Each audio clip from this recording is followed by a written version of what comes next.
The ASP platform calls for a complete reform of immigration laws on the front end, okay? In Southern Colorado, we interviewed a Catholic priest who immigrated to this country. You know how long it took him to become a citizen? 6 years. This is a Catholic priest coming from Mexico. That's way too long. Our administration would lobby to streamline this process and make it as user-friendly as possible. Because I personally believe in the biblical edict, welcome strangers. Our administration would lobby to streamline this process. Whoops, just said that. Okay, if many of these strangers are like many of the people we met in Juarez, Mexico, this would need to happen sooner than later. We did 3 extensive border tours looking at these issues from every angle possible.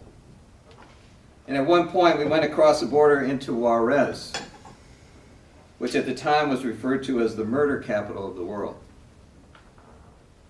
There were some 200,000 people living in the most deplorable slum conditions imaginable. No running water, no electricity, little food for the kids. The ASP platform calls for asylum for people fleeing violence, abject poverty, and oppression. We do too. What's more, we call for as much help as possible for people transitioning into this country. For instance, as just one example of a program we researched, we went to Eunice, New Mexico. There's a local program to help Hispanic immigrants with housing, with tutorials for how to use social programs, helping them get jobs, doing bilingual tutoring. Our administration would work exhaustively to get this type of program plugged in all around the country.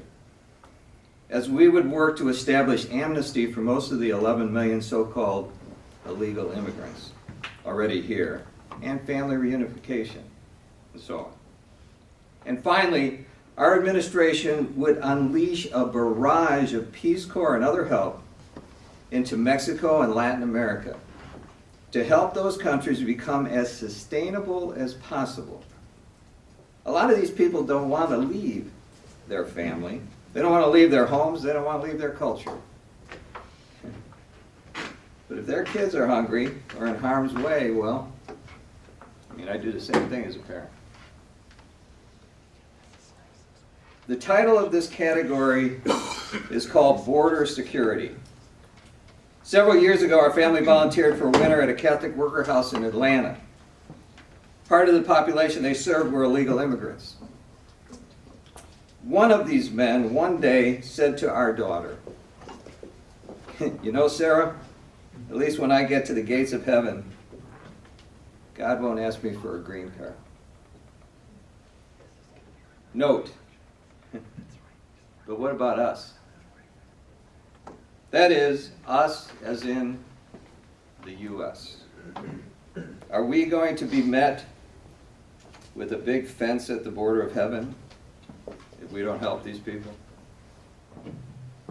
The Catechism of my church, the Catholic Church, says, in quotes, "Rich nations have a grave moral responsibility towards those which are unable to ensure the means of their own development."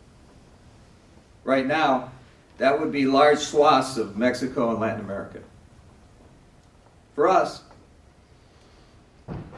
we stand at the border, crossing over into holiness or not. That's it.